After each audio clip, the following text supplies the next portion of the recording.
Hi, welcome to another video of the month. I'm your host, O.P. Almaraz, and today we're going to be talking about how to prevent washing machines from leaking.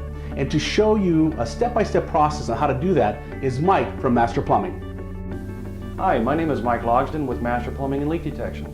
Today we're going to show how to swap out and maintain the proper hoses for the front-loading washer and dryers. What we have here is a display of the typical hoses and fittings and some of the aftermarket parts and only tool necessary to swap out these hoses. What you typically find as a replacement item is the wire braided supply lines with the captive nuts and everything from your local supply house.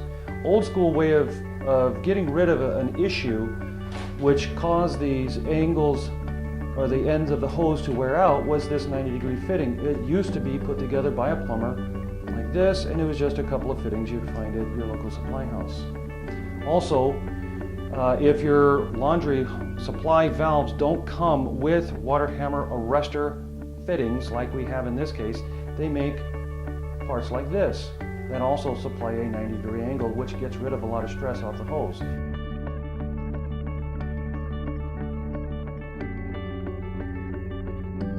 What you see here is the proper installation of two new hot and cold water supply lines. Look closely at the valve in the wall. You'll notice that the captive nuts have 90-degree fittings crimped onto them. The reason for that is it gets rid of undue stress on the hose as well as long-term maintenance benefits.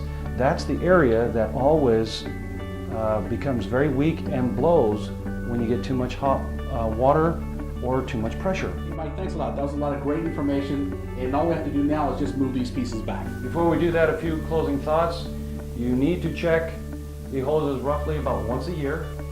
You need to make sure that your water pressure does not exceed manufacturer's recommendations. Typically it's somewhere between 55 and 75.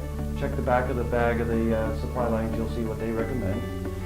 You will want to change these out no matter what, roughly about every 5 to 7 years, depending on the application, if you're using the machine a lot for large families, or if it's just you at home, it varies.